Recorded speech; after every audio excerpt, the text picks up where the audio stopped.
Hi everyone, welcome to the latest episode of Bandofla. I'm your host, Fevzi Hussein, and I am delighted to be joined by a very good friend of mine, Tyehimba Nosakhere, also known as Ty. Ty, welcome to the show. Give thanks. It's a pleasure being here, my brother. So Ty, we're in the middle of Black History Month. We have a view on this podcast around this issue that, it is not really a concept that should be confined to just a solitary month. It clearly is something that we should always be promoting and always, develop awareness on. So we're going to touch on some pretty key questions, and I will be really grateful for your honest thoughts on this important discussion. So I guess the first starting point, what I should say as well to listeners, Ty is a regional officer at the Midlands and East Coast region, and he's also a founding member of the National Race Leads Network. And I'm also on it, so we're good friends, but never mind. Ty, on Black History, why is it so important that we celebrate Black History? What does it mean to you? I think the first thing to say is, let's just remember that there hasn't always been a Black History Month. So that's the first thing that we need to understand and, appreciate the fact that we've needed this, because no day, no week, no month, no year was Black history. So here we are with a situation whereby we can at the very least appreciate that this is not enough. Yeah. And that very question that you posed, or the position that you say that you've adopted in terms of it shouldn't be a 1 day, 1 week, 1 month thing. It's a 360 degree thing. It's all year round, you know what I mean, that we have to do. And it's important for so many reasons. The first reason is that we people carry so much load. There is so much demands on us to not only appreciate the sufferation and the tribulation that still continues, and the oppression that, if it's not happening directly to us, it's happening to our brothers and sisters, and we're aware of it. We carry these things every day and do the day job and the night job and look after the picnic and look after mama, dada, look after everyone and carry these things. And then on top of it, have to be in a position whereby we can also be trying to fight the very thing that we're having to endure, challenge the thing we're having to endure. And what I feel about Black History Month is it sometimes it just gives me an opportunity to pause and appreciate the glory of our people over many centuries, link that with what we're doing now and find context to our existence, because we don't exist in this bubble of oppression. It's connected to before, and it's connected to what will happen after. And so this month is important because it allows us to focus and think about our rich history, our rich heritage, and also about the challenge that is ahead of us. It's unique because it gives us a chance to unite, but it also gives us a chance to educate and uplift at the same time. So if we're going to do it all year round, we've got to come together at some time to plan that.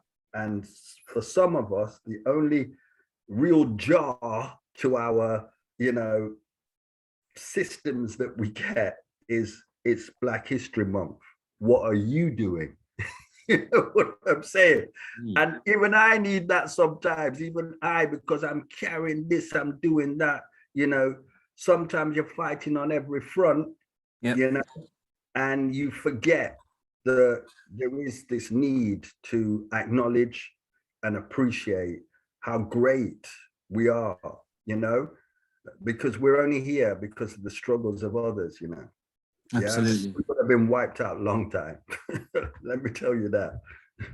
Yeah, thanks, Ty. I think that's a great way to start the podcast. I'm going to touch on a couple of other important areas a bit later on. For example, education and the curriculum. And I guess a nice little precursor to that question is around, you know, are there any particular heroes or heroines as far as Black history is concerned that you want to talk about and share with Bandofla listeners?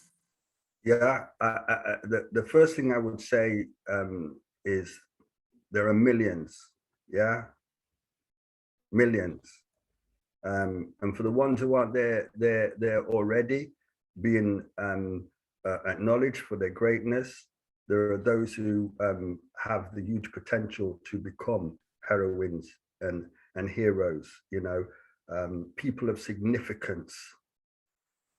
But it is important for us to recognize those who along the way who have been particularly significant in the way in which they've inspired us. And, you know, one such person for me, you know, is Nelson Mandela. And for this very crucial reason, yeah, I cannot imagine how incarceration for 27 years for a person who was full of fire. I can't imagine how you do that and overcome your desire to fight and fight probably to the death, the oppressor. Do you understand? And wage war against them.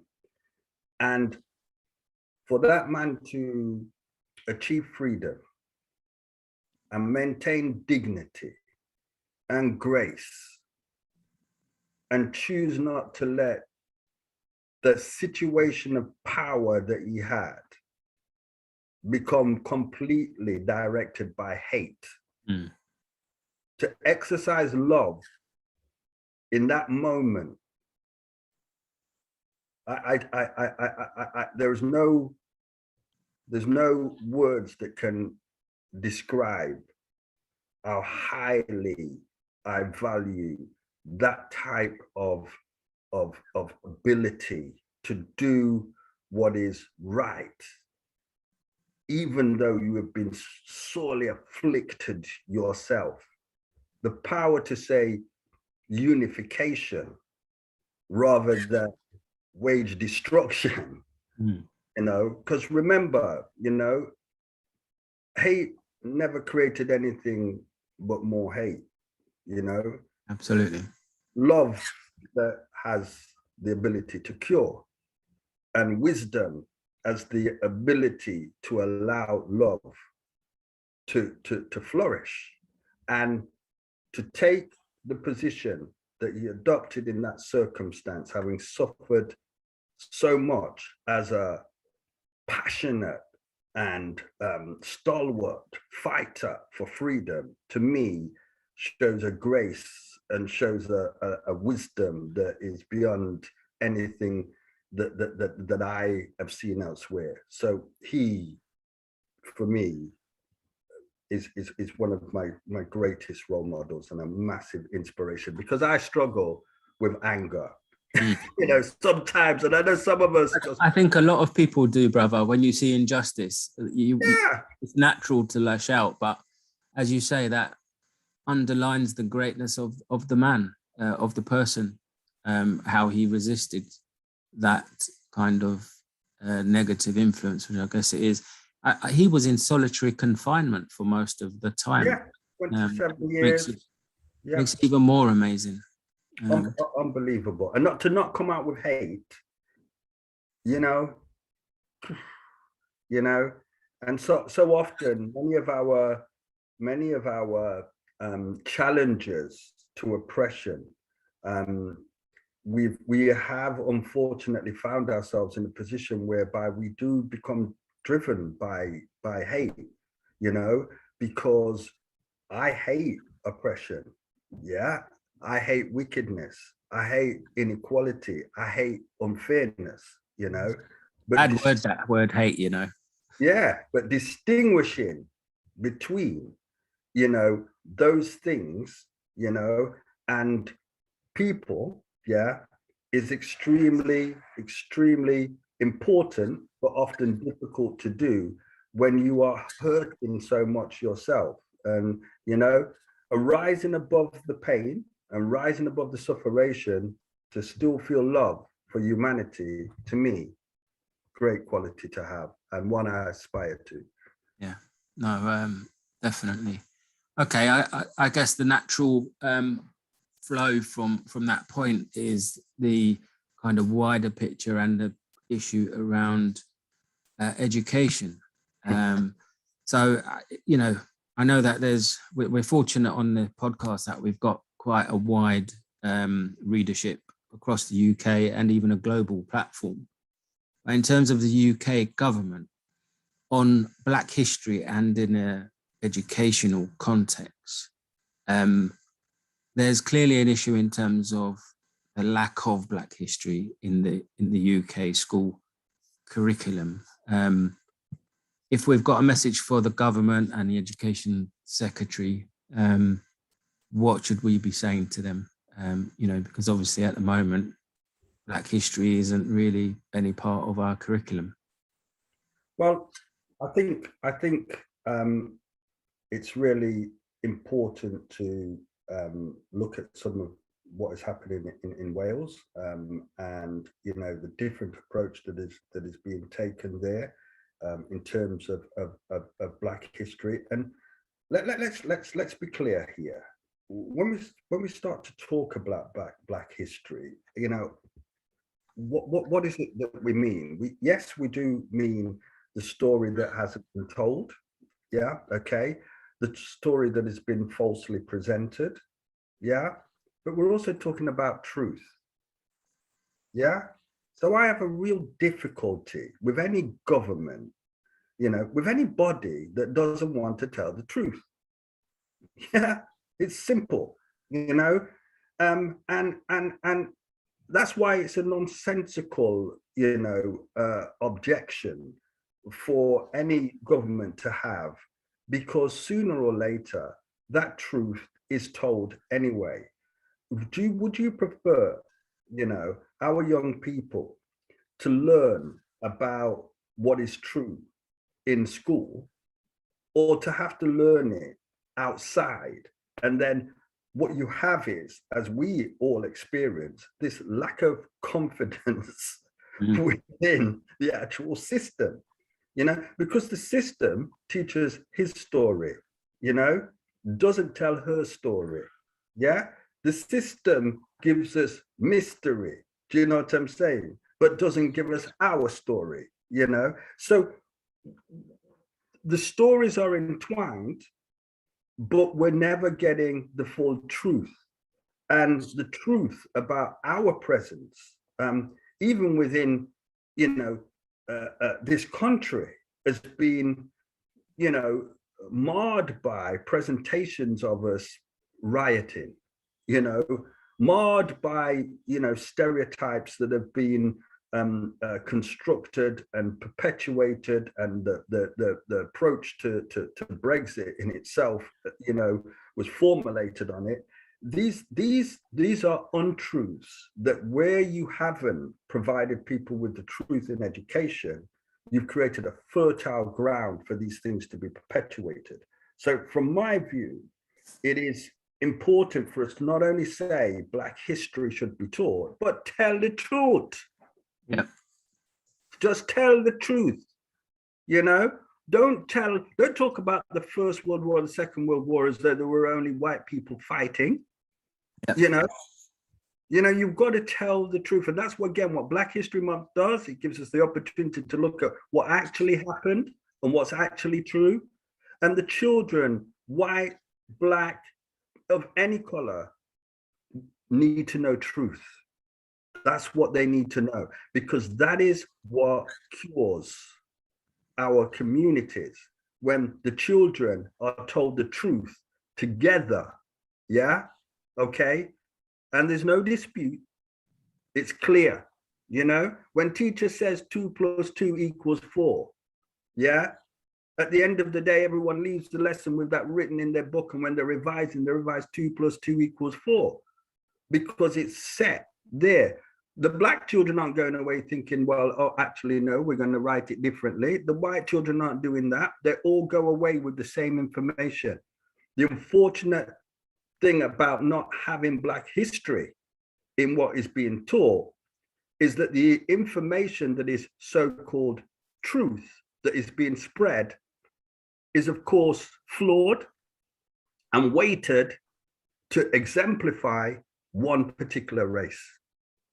And that isn't the truth. And that's why imbalance and inequality is perpetuated by our education. Yeah, no, I mean, the point you make about the world wars, even from the First World War, the contribution of the Commonwealth countries was significant. The West Indies regiments, the Indian regiments, the Indian Army. Absolutely. And you look at the film Dunkirk. I remember when that was released. There was quite a lot of kickback.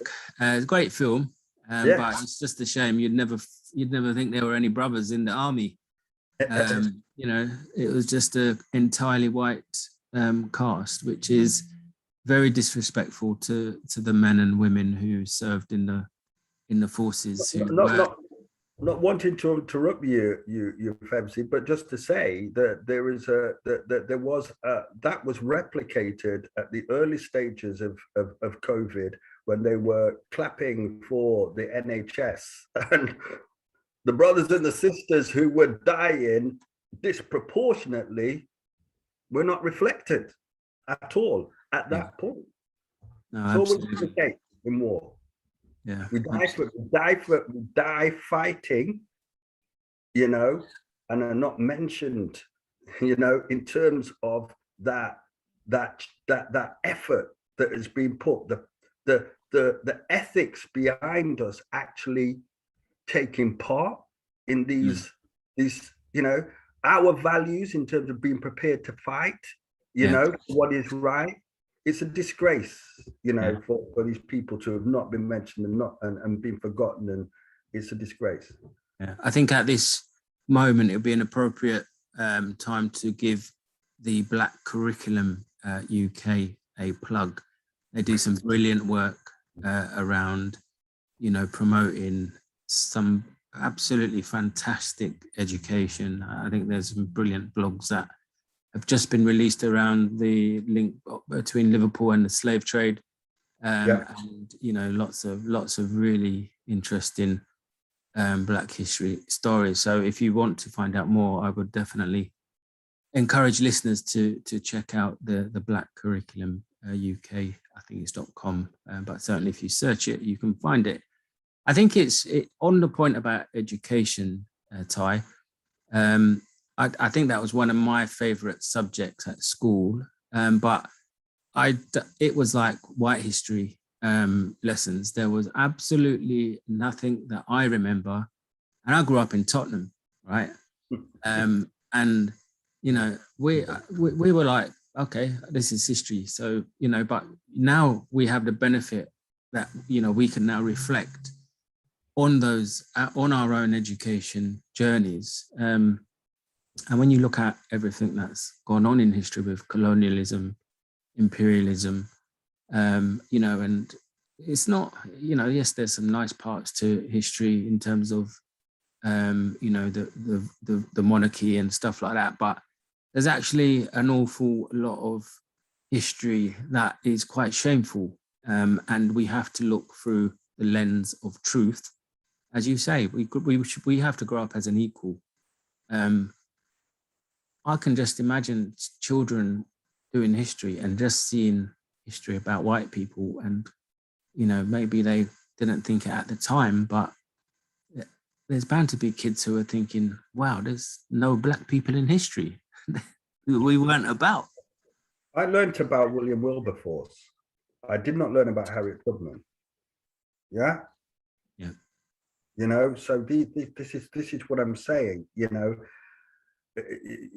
William Wilberforce, great. I'm not going to take away anything from anyone in history, but what I'm saying is that, you know, it is important to appreciate that the imbalance of telling one side or a part of the story creates, you know, and that imbalance is not just the imbalance, because a lot of us look at being educated in terms of Black history and Black experiences and Black achievements as part of us building our identity. You know, especially in the time when I was growing up, it was about building your identity. It was like finding out, self-discovery almost, yeah?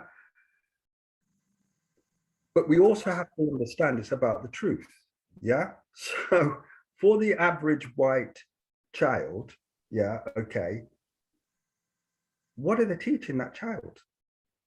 You know, and if you're not teaching them the reality and the truth, you know, then what you get is a situation whereby they are not discovering themselves. They're not able to appreciate themselves because their self is being based upon falsehoods. Do you know what I mean? Absolutely. So it damages all, you know, to have that situation. And you know, you're quite right to point it out and to, you know, I've always been involved in supplementary schools and wherever we can try to you know, plug that clear gap that there is, because the other issue that there is, and you know, I'm sure we've got no time today, is to look at the lack of achievement within education for Black, you know, children, when we know without a doubt there's not an issue of intelligence. Yeah. No issue of intelligence. So why is this happening? And one, you're not learning anything about yourself, you know, and two, what you are learning is so flawed that when you go out back into your community, you are finding a different picture. You're picking up different. I was educated in a sense, as you should be, at home. You were taught things at home. They were not being reinforced in school. They weren't, because my parents are Jamaican, so I'm learning about the history. I'm learning about things. I'm learning about, you know, Marcus Garvey. I'm learning about Nani and the Maroons. I'm learning that because I'm a son of a Jamaican, proud Jamaican woman. Yeah. But I'm not learning in school, you know. I'm learning about people scrolling images on a cave. and I'm there. I'm not learning, you know, about anything that is connected to me. And I'm not saying that that's an untruth. What I'm saying is, you know, sometimes if you're only showing a piece of the picture that you have chosen that exemplifies you, then by virtue of doing that, you're devaluing others. Yeah, no, absolutely. And there's so much we can touch on, because there's one thing that it does make me angry when people have this image and a view around Africa as a continent, and you know, the struggles of people in Africa, and then you look at, you know, what happened in history, because there's a major historical event in 1885, the Berlin Conference, where leaders in Europe, joined by some people from America, and I believe there was an Ottoman involvement as well, they literally carved the continent for themselves to strip it of assets. And to this day, yes, there are some countries that are beginning to, you know, prosper, but the setbacks, you can't begin to quantify and assess the damage that that colonialism did. I think we need to know about historical episodes like the Berlin Conference. This is what I'm saying. As soon as the funny thing is that once you start to tell the truth, it's extremely difficult to then stop. And if you start with the Berlin Conference, then of course you've got to keep telling the story, and I think that's where people, very, very clearly, people within the powers that be in this country in particular, know that covering up things for so long that it's going to create, obviously, serious backlash, as it should, when people appreciate and realize just how systematic oppression has been. It's easy to assume that oppression is kind of like spontaneous. Do you know what I mean? It's actually systematic. Because Africa is such a massive place, the assumption is that you can't sit down and carve up Africa, but you only have to look at the straight lines on the map to know. I mean, well, they're the borders. Those borders are the borders that came out of the Berlin Conference. Exactly. Africa was entirely different before that. Exactly. So, but I mean, I think that we could have a discussion on this wider subject, because on reparations, for example, there's a very strong growing campaign. And again, I don't want to go back to this anger issue again, but when you hear certain people in the government saying, it's not, it's not a particularly nice part of our history that we're proud of, but we need to kind of move on now. That happened a long time ago. The bloody wealth of this country was built on the blood, on the deaths of I don't know how many millions of black slaves, on the cotton fields and the sugar plantations. And the government has to fix up on this issue, but I think that's a subject that we can cover, but because it's a very emotive subject. And all those people who are campaigning for reparations, I really, really hope that there is some justice that, or something that they can call justice on this issue, because, that's just so wrong what's happened. One thing about the truth is, Fevzi, it's there. So,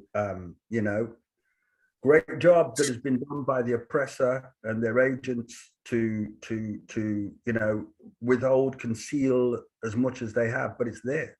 And sooner or later, the truth will be revealed, and you're not going to get away with saying, yeah, way back when, because at the end of the day, you're still living off the wealth of our homelands. You're still living off that. Titan Lyle still broad and big. You know what I'm saying? And it's still selling sugar. You understand? So at the end of the day, we've gone through this even with the statues. What do the statues represent? Yeah, okay. And remember, there's a back argument or a counter argument to the statues being torn down, which is, but they, these people did exist and they're there and such and such and such. Yeah, they did. But what are we saying? Two things. One is, do you really, have you told the truth about this person? And secondly, if you tell the truth about this person, will you put up a statue of this person? Yeah, okay. But they're prepared to put these things in our faces. That's like someone looking in your eye and saying, what's your problem? You know what I mean? Can't you see clearly? These things are there, they're in our face. And what people are frightened of, it's not so much that we, will kind of understand the truth of this. But that those people as well, who I've talked about, the people who are not, of Black, Asian, or minority ethnic, heritage, that they themselves learn about the truth, and that's why I say to you, oppression for us, just creates a situation where the inequality impacts on all, because people are ignorant, because they've been taught to be ignorant. They've been conditioned to believe what actually is clearly not true, and the way that the shutters drop down as soon as government has taken a stance is unbelievable, because you've got to bear in mind that what I said earlier is we carry this burden with us. Imagine if you wasn't born without this burden and somebody says to you, yo, take this, carry this, you're going to say, why? Why exactly. Carry this for you, And, we have to bear in mind that, it's so important that our liberation, is not just about the liberation of us, it's the liberation of this world. Because without that, without us being able to find a way in which we can heal humanity, then this is a war that just goes on to the end of time.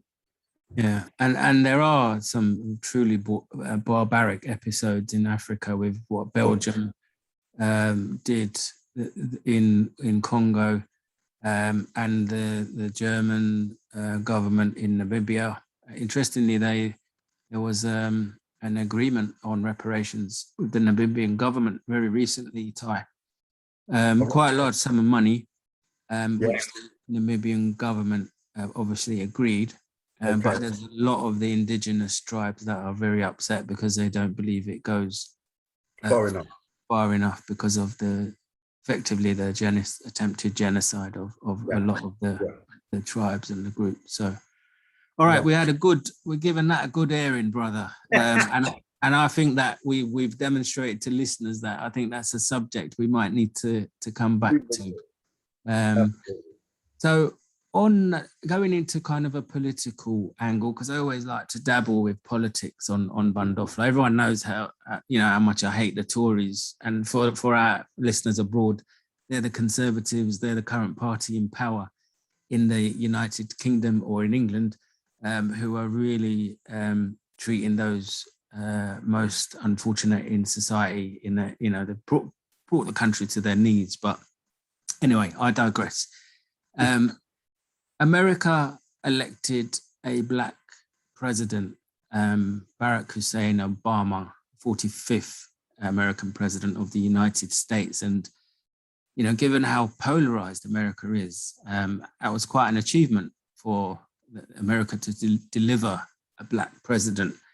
I just wondered what your thoughts were in terms of where are we in the race to elect a Black prime minister? Yeah. I don't know what your thoughts are on that. Well, let me first just say that I was one of those people who was hugely inspired and felt a massive jolt of adrenaline when Barack became, when it was, from the point it was clear that he'd won, that was it for me. Yeah, okay. And let's just revel in the optics. Yeah. Black family, White House. Yeah. Okay. Prior to that was always the most powerful person in the world is that president. Yeah. Okay. Yep. So you have the most powerful man, yes, that is a man of color in that White House, and you can imagine what what ripples that sends when you look at something that is impossible and someone shows you that actually it's not impossible. You know, we can do it. Yeah. Okay. And that sends a jolt and sent ripples to many people, you know, many of us who have been completely, you know, disconnected and defranchised in terms of politics and in terms of opportunity. We saw in that actually you can achieve something that appears to be impossible. So it gave me that jolt. Yeah. Okay. And I just, again, one other thing I've got to say is, when you look at what followed in terms of the next person who took up that role, yeah, okay, the attributes of Barack are stunning, stunning attributes, you know. Look at all of the things that we're told are supposedly right and correct about family, you know, about how you carry yourself, you know. I was mentioning Michelle today because of the ripples from Michelle that have touched so many women and girls, you know. Look at the grace, you know, and poise, yeah, that we people are supposed to lack. We don't have any of this, you know what I'm saying? With which, whether he got things right or wrong and everything, what I'm saying is, look, the way in which you carry yourself in that position, just like with me now, my mother will tell me, you make sure you carry yourself properly. And I'm sure when we look at that, he carried himself, and Michelle and the family carried themselves in a way that everybody has to, I believe, respect. Particularly when you look at the fool and idiot that followed afterwards. Yeah. So at the point when Baraka became president, I knew right there and then that this is something that wouldn't be happening here. I looked at it and said, why? You know, although America's got so much issues and problems, I still think it was much more likely to happen there than here. Yeah. Okay. And when I look at where we are today, sadly, I think that it will take much longer. I think that the odds of it being a Tory are high, you know. I think that strategically, you know, they are so, you know, able to overcome what might be their natural instinctive, you know, aversion to such things. But where money is concerned and power is concerned, remember, this is in the DNA of those people. And so for them, I think that they would not only love to do that because, again, strategically, I think it would place them in a position whereby they would be trying to take much glory for it, you know. But I also think that they would like to strategically outmaneuver Labour, as they did, or feel they've done with the minimum wage, you know, and claim something as theirs when it's always been something you would expect from Labour. You would expect from Labour that they would be able to present, you know, people who you could clearly see were almost in the succession run. But who are we talking about? who do we see them presenting? You know, there should be enough. And I think that so often people have to make themselves, you know, a contender rather than Labour making them that contender. And they're two kind of different things. And, you know, those sisters and brothers that are in that situation in terms of in politics, you know, my heart goes out for them who are trying to do it cleanly, you know, and do a proper job, and also trying to progress, because boy, it's a tough road.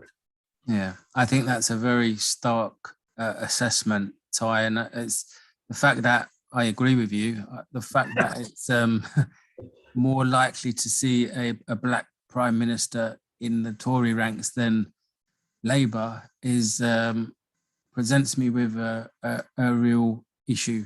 You know, I would have thought that within Labour we would be pushing a very strong kind of black representation.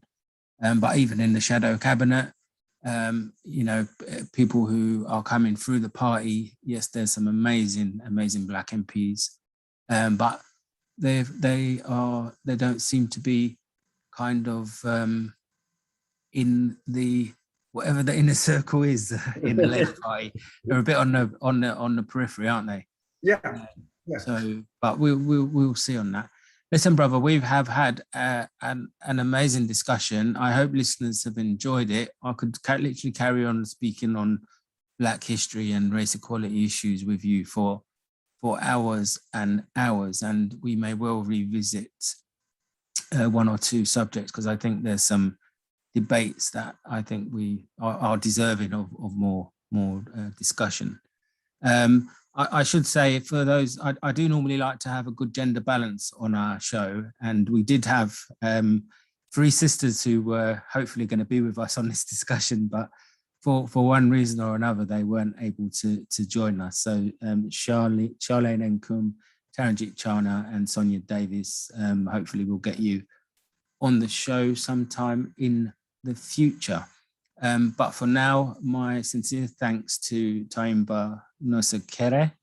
Ty, it's been a pleasure, and I look forward to catching up with you on the show at some stage in the future again. Thank you very much, brother. My brother, give thanks and peace and love. Yeah, blessed love.